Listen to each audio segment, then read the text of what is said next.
So, the first question is, how serious is the current budget deficit and the mounting debt problem relative to other times in U.S. history, if you could put it in perspective?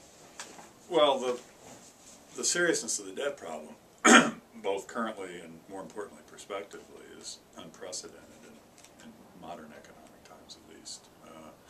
For the last 40 or 50 years, our debt has been less than 40% of GDP, the outstanding public debt. Now it's above 60% and rising rapidly, and projected under current policies to be well over 100% into next decade. We've never been that high except in the immediate aftermath of World War II, when of course we had to borrow massively to finance what was necessary for the war. But then, coming out of the war, we were on a trajectory to bring that down dramatically. Whereas now we're on a trajectory, if we don't change course, for it to rise continuously. Mm-hmm. And if the problem is so serious, why hasn't the solution yet been found and implemented? Well, the reason why it's so hard to implement a solution to this is, first of all, there isn't just a solution. There are many solutions, obviously. You can achieve over time a more balanced budget, which is what we have to do, at almost any imaginable level of taxes and spending. Obviously, there's a broad range that's within the feasible set.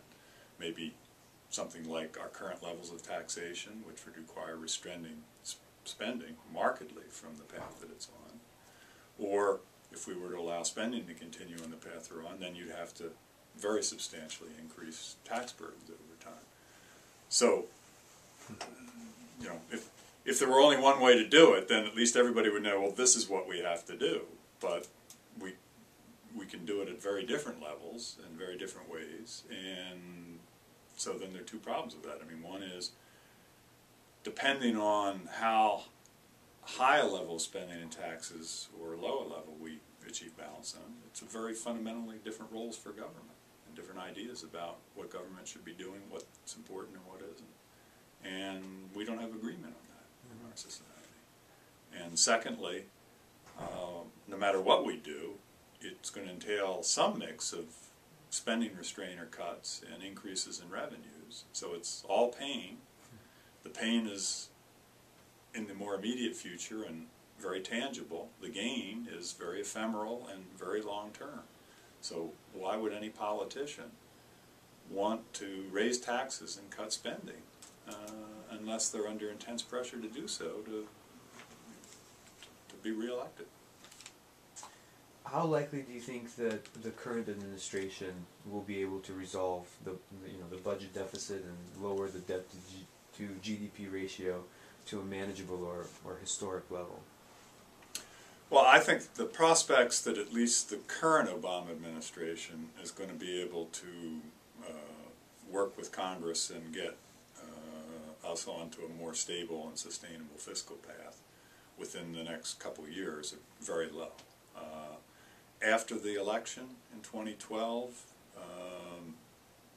depending on how things work out, who's elected, what control there is in the House and the Senate, which party, there may be more opportunity to begin to take a bite of the apple.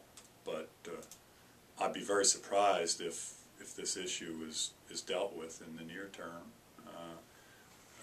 or barring a major crisis which forces our hand, which is the big worry, that it will be dealt with other than kind of piecemeal over a sustained period of time, starting after 2012.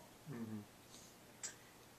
If you mentioned that there are a number of possible solutions, and ultimately the situation requires a combination of different solutions, is there one particular type of reform that you think should be the top priority?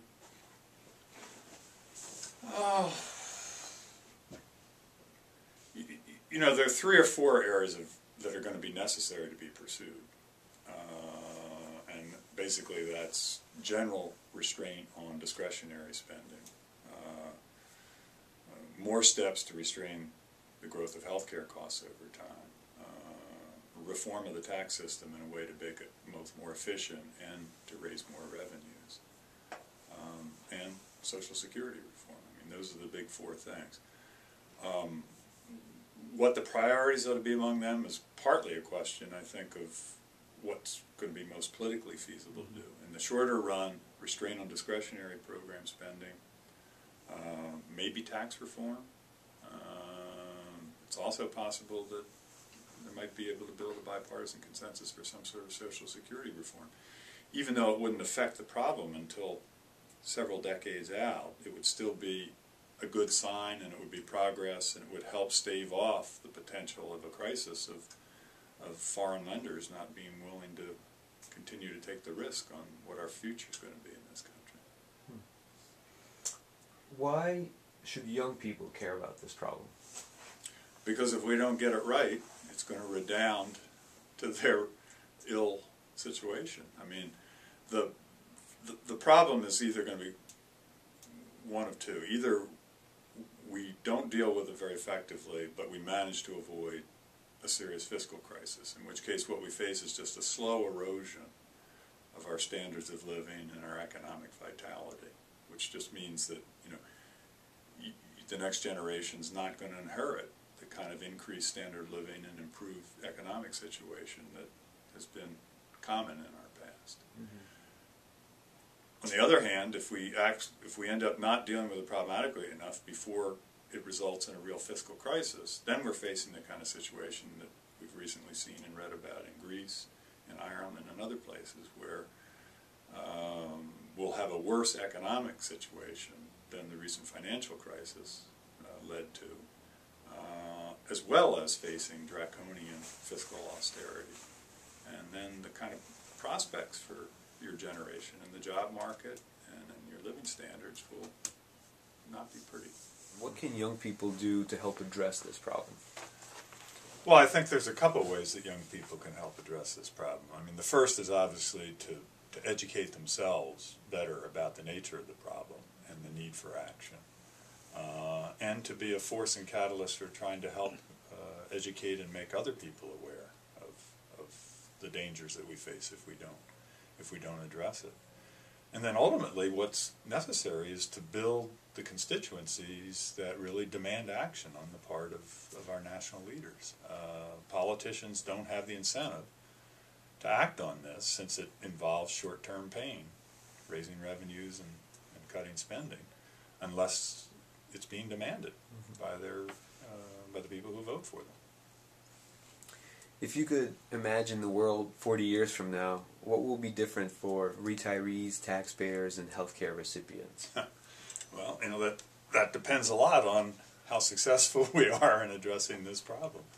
If we don't deal with it intelligently, in an intelligent and timely manner, then I think it's going to be, you know, the world then will not be as good for any of these people as it is today. But if we do, then we can hope to have the continued rise in standards of living, continue to have the government play the kind of role in providing both economic security and promoting economic growth that we'd like, and as the Athenian Oath, which is a hallmark of our program here at the Maxwell School, says, we can leave this city not only as nice and well as we found it, but even better for our forebears in the future. Excuse me, for our progeny in the future. Mm-hmm. Just one last question is, why are you so passionate about this issue? Because getting it right is so important to the future of the country, our economic vitality, our health and welfare. Even in the longer run, our national security depends on having a strong and healthy economy. So, you know, my generation has created this problem, and I would hope that we would help contribute to getting it solved before we pass from the scene, so that we are leaving a much better place for our children and for our children's children.